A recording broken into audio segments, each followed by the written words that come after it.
Thank you so much, Pratishtha. And it is a time for the parent representatives to come and say something. Mr. Girish Sharma, are you with us today?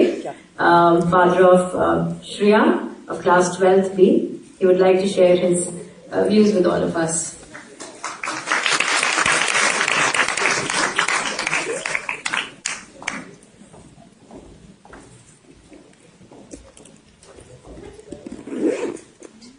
Respected Principal Ma'am, Vice Principal Ma'am, all respected teachers, parents, प्यारे बच्चों, आप सबको मेरा यानी गिरीश शर्मा का प्यार भरा नमस्कार।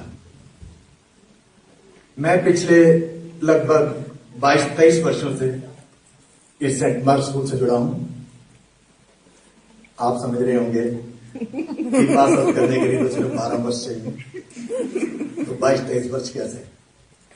तो मैं आपको बता देना चाहता हूं कि हम लोगों की ज्वाइंट फैमिली है, 4 बेटियां हैं, चारों बेटियां इसी सेंट मार्क स्कूल से पढ़ी।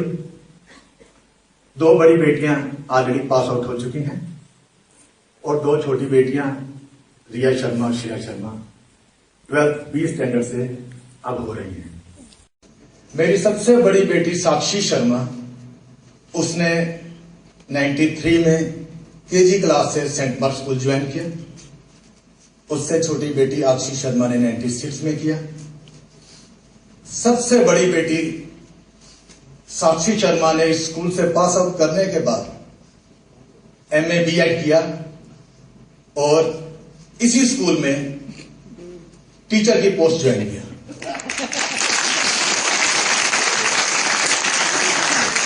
इस तरह का सौभाग्य बहुत कम लोगों को मिल पाता है कि जो बच्चा जिस स्कूल से पास आउट हुआ हो उसी स्कूल में टीचर भी लगे। लगभग 2 वर्ष उसने टीचर की पोस्ट पर यहां काम किया। संयोगवश सन 2014 में उसकी मैरिज हुई। उसके हस्बैंड यानी कि मेरे दामाद साहब उस समय कनाडा पोस्टेड थे, जिस वजह से उसे टीचर की सर्विस से रिजाइन करना पड़ा क्योंकि उसने कनाडा जाना था। लेकिन जिस दिन उसने रिजाइन किया उस दिन शाम को आके उसने मुझे बताया, पापा आज प्रिंसिपल मैम ने बहुत बढ़िया बात कही, बहुत अच्छी बात कही। मुझे नहीं मालूम मैम आपको मालूम है या नहीं, याद है या नहीं, लेकिन प्रिंसिपल मैम ने कहा कि साक्षी बेटे, आप जब भी कभी इंडिया वापस आए और आपका दिल दोबारा करे कि टीचर की पोस्ट ज्वाइन करने के लिए, तो आपके लिए सेंट मार्क स्कूल के दरवाजे हमेशा के लिए खुले हैं। तो मैम, ये हमारे परिवार के लिए बहुत ऐसी बात थी कि जो कि हमारे पूरे परिवार में दिल में उतर गई।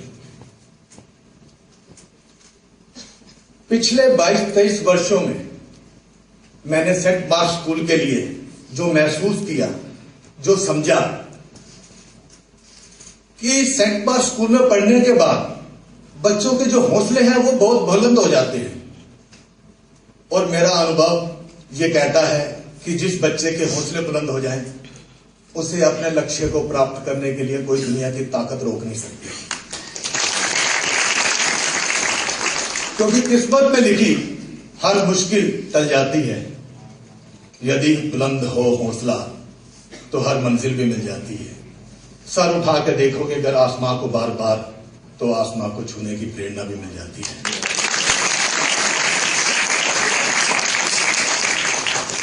मैडम, आज आप लिख लीजिएगा, मेरा दावा है कि इस बैच में जो 16-17 का ये बैच है, इसमें से बहुत से बच्चे ऐसे निकलने वाले हैं जो कि सेंट मार्क स्कूल का नाम पूरे विश्व में ऊंचा करेंगे। मेरा विश्वास है। इस साइटेशन सेरेमनी के बारे में मुझे लगभग 1 महीना पहले मालूम पड़ा। डेट फिक्स नहीं थी उस समय। मैंने सोचा चारों बेटियां इसी स्कूल से पास आउट हुई हैं, तो क्यों ना स्कूल के लिए कोई यादगार तोहफा दिया जाए। यह सोचकर मैं अगले दिन बाजार गया, मार्केट गया, सारी मार्केट छान दी। यकीन मानिए सेंट मार्क स्कूल की शख्सियत के सामने मुझे बड़े से बड़ा तोहफा, महंगे से महंगा तोहफा भी बड़ा छोटा सा दिखाई दे रहा। मैं वापस घर आया, शाम को दोनों बेटियों को बिठाया और बोला कि बेटा मुझे तो कुछ समझ में नहीं आया। तो आप एक बात बताओ मुझे कि तुम्हें हमारे देश की सबसे सुंदर चीज और सबसे मजबूत चीज क्या दिखाई देती है, क्या लगता है? तो मेरी दोनों बेटियां बोली कि हमें हिंदुस्तान का तिरंगा सबसे सुंदर दिखाई देता है, सबसे मजबूत लगता है। तो मैं बोला बेटा जैसे आपको हिंदुस्तान का तिरंगा बहुत अच्छा लगता है, तो आपने इतने वर्षों में जो स्कूल में देखा था, आपको स्कूल की सबसे सुंदर और मजबूत चीज क्या लगती है? तो बच्चों ने, बेटियों ने एकदम से बोला कि हमें स्कूल की नींव, स्कूल का बेस बहुत मजबूत लगता है। बच्चों ने तो शायद उस समय इसको मजाक के रूप में कहा हो, लेकिन मेरे जहन में उस समय एक आइडिया घर कर गया। मैंने अगले दिन ही अपना ब्रश और कैनवास उठाया। मैं शौकिया कभी कभी कुछ पेंटिंग्स बना लेता हूं, हालांकि समय बहुत कम मिल पाता है। आप समझ सकते हैं कि बिजनेसमैन को दिन में समय नहीं मिल पाता, लेकिन फिर भी मैं अपना शौक कभी पूरा कर लिया करता हूं। मैंने ब्रश और कैनवास उठाया और जो बच्चियों ने, बेटियों ने मुझे यह कहा, आइडिया दिया, तो मैंने सोचा क्यों ना हिंदुस्तान के तिरंगे और सेंट मार्क स्कूल की बुनियाद को मिलाकर कुछ ऐसी तस्वीर बनाई जाए जो कि हमेशा स्कूल के लिए यादगार रहे और आगे फ्यूचर में भी जो बच्चे हैं उसको मोटिवेट करती रहे। ये सोच मैंने लगभग 20 से 22 दिनों में एक पेंटिंग को तैयार किया, क्योंकि दिन में तो समय नहीं मिल पाता था। शाम को जब भी आया कुछ समय देकर उस पेंटिंग को तैयार किया और मेरा उस पेंटिंग को बनाने का एक उद्देश्य भी था। मेरे हमेशा क्या होता है कि बच्चों को तो स्कूल के टीचर, स्कूल के प्रिंसिपल सब याद रहते हैं, लेकिन अक्सर टीचर्स को सभी बच्चे याद नहीं रह पाते क्योंकि हजारों बच्चे होते हैं। लेकिन इस पेंटिंग को देने का मकसद यह था कि कभी भी कोई भी बच्चा आके मैडम से कहे, कभी मैडम मिल जाएं या टीचर्स मिल जाएं कोई भी, कि मैडम मुझे पहचाना। वो अगर ना पहचान पाए तो मैडम वही 2016-17 जब एक पेंटिंग दी गई थी, तो तय उम्र तक आपकी कोई भी टीचर वो भूल नहीं पाएंगे। तो मैं तो चाहता था कि मेरी दोनों बेटियां रिया शर्मा जो 12th स्टैंडर्ड में हैं, वो अपने हाथों से, क्योंकि उन्होंने मुझे इस पेंटिंग को बनाने में मोटिवेट किया था कि वो दें, लेकिन स्कूल की कुछ प्रथा है कि शायद बच्चे स्टेज पे नहीं आ सकते।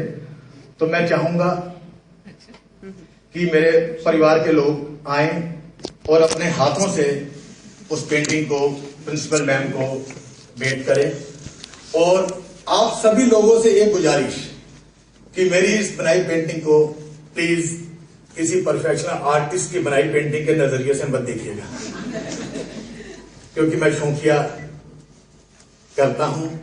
तो जो भी मेरे से बन पाया, हमारे परिवार के कुछ सेंटीमेंट्स हैं, वो मैं चाहता हूं कि प्रिंसिपल मैम प्लीज आप स्टेज पे आए और मेरे परिवार के लोग भी स्टेज पे आए, अपने हाथों से प्रिंसिपल मैम को वो पेंटिंग दे और आप सभी बताएं कि वो आपको कैसे लगी। Thank you very much.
gesture I'm from really- your side. I'm really humbled. Beautiful, and thank you so much. So kind of you. So kind of you.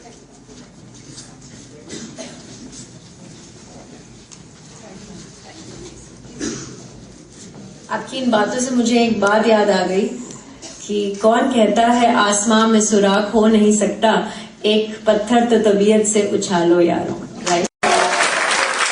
Thank you so much, Mr. Sharma. It means a lot. Now I think it's time to start with the citation ceremony. Ma'am, you would have to come once again on stage. Bahi ma'am, please. Ms. Nishu, we'll start with the citation ceremony of your class, class 12B.